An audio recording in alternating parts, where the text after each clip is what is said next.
Hello, my toppers. Welcome to your channel, EduBase Point. So today we will learn about the second chapter of Snapchat, the address.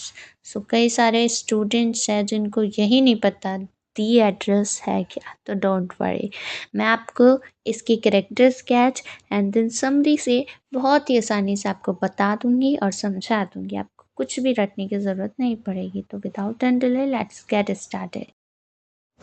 तो आज हम snapshot के book का second chapter दी address करेंगे, जिनकी author हैं मार्गा मिंको।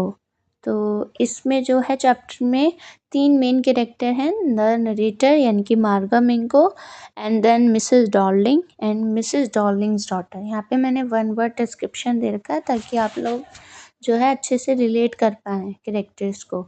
तो जो नरेटर है वो इमोशनल है, डॉर्लिंग मिसेस डॉर्लिंग जो है सेल्फिश है एंड उनकी जो डॉटर है वो इनोसेंट है। मार्गा मिनको जो है उन्होंने इस चैप्टर के अंदर जैविश वार के बाद जो है मतलब उनके साथ क्या क्या हुआ अपनी मेमोरीज के बारे में जो है वो लिखा है। तो ये उनकी इमेज है। आफ्टर दैट हम लोग एक एक जो है मतलब कैरेक्टर के बारे में अच्छे से पढ़ेंगे। तो सबसे पहले दी नरेटर, तो जैविश वार सर्वाइवर हैं ये, जिन्होंने आफ्टर वार अपनी फैमिली और अपने घर को दोनों को खो दिया है। इमोशनल है एंड नॉस्टैल्जिक है। What is the meaning of nostalgic? यानी कि जो अपनी पुरानी यादों में ही मतलब यादों को सोच सोच के थोड़ा उदासीन होता है। यानी नरेटर की भी जो सिचुएशन है इस टाइम पर वो ऐसी ही है। बहुत ज़्यादा मिस करती है अपने पुराने घर को और लाइफ को, और ख़ासकर अपनी मम्मा को, मदर को। एंड जो है ये करेजियस है। Visited Mrs Darling home alone. Mrs Darling के बारे में जो है बार बार जिक्र इनकी मदर क्या करती थी, इस वजह से ये जाती हैं उनके घर पे। सेंसिटिव हो जाती हैं। Feels hurt when not recognised, यानी कि जब मिसेस डॉर्लिंग इनको रिकॉग्नाइज नहीं करती, पहचानती नहीं है, तब realises that material things can not bring back lost people.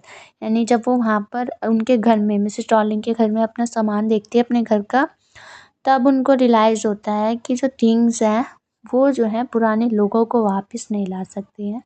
तब ये जो है सिंबल ऑफ होप है एंड रियलाइजेशन है। शी लर्न्स मूव ऑन, यानी अपनी ज़िंदगी में कुछ ऐसी चीज़ें हो जाती हैं, मतलब हम उन्हें भूल नहीं पाते लेकिन हमें मूव ऑन करना ही पड़ता है।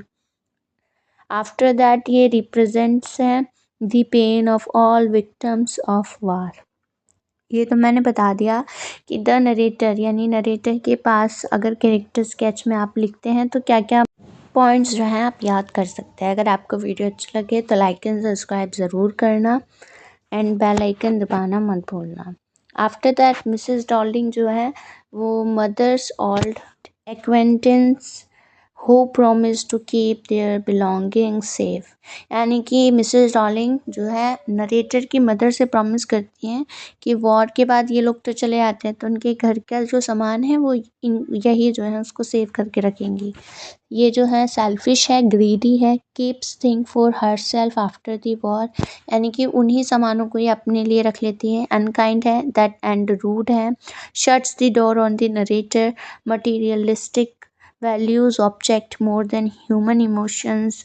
और hypocritical, pretends to help but acts for her own benefit, symbol of moral decay after war, how people lost humanity। यानी कि ये सिंबल किस चीज़ का है? Moral decay after war, how people lost humanity. यानी कि खान पान, यानी कभी भी वॉर होती है तो खाने पीने की जो है किल्लत बढ़ जाती है। तो ये वो दिखा रहे हैं कि लोगों में वार के बाद कैसी ह्यूमैनिटी जो है, आप मतलब एक दूसरे के प्रति जो भाव होता है वो कम कैसे होने लगा। तो ये उस चीज़ का सिंबल है। आफ्टर मिसेस रॉलिंग की जो डॉटर है वो इनोसेंट है, क्यूरियस है, does not know about the war और द बिलोंगिंग्स हिस्ट्री। यानी जो नरेटर की फैमिली के साथ उनकी मॉम ने जो प्रॉमिस किया था उसके बारे में भी नहीं जानती हैं। Represents the new generation growing up after the war. तो ये न्यू जनरेशन है जिन्हें वॉर के बारे में इतना कुछ पता नहीं है। Unknowingly helps the narrator realise that her past is gone. यानी कि उसको पता नहीं होता है कि नरेटर कौन है, इस वजह से वो जो है उनको घर में आने देती हैं। Polite and friendly unlike her mother, symbol of ignorance and freshness, showing life moving forward. तो ये किस चीज़ के सिंबल को मतलब दिखाते हैं कि आफ्टर जो वार है, जो न्यू जनरेशन है, उनको मतलब इतना नहीं पता वार के बारे में, तो वो खुद से जो है मतलब उनमें ह्यूमैनिटी जो है देखी जा सकती है। पोलाइट है वो लोग, फ्रेंडली है, जैसे मिसेस रॉलिंग की डॉटर है। तो अगर आपको वीडियो अच्छी लगी तो लाइक एंड सब्सक्राइब ज़रूर करना। इस स्टोरी का मोरल यही है कि जो थिंग्स होती है, मटेरियलिस्टिक थिंग्स होती हैं, हम उनसे अटैच तो हो जाते हैं, लेकिन एक बार को हम उससे पुरानी जो चीज़ें हैं, पुरानी यादें हैं, उसको वापस नहीं ला सकते हैं। और जो समरी की वीडियो है वो भी बहुत जल्द मेरे चैनल पे आने वाली है, तो सब्सक्राइब करना मत भूलना। एंड थैंक यू, मिलते हैं नेक्स्ट वीडियो में।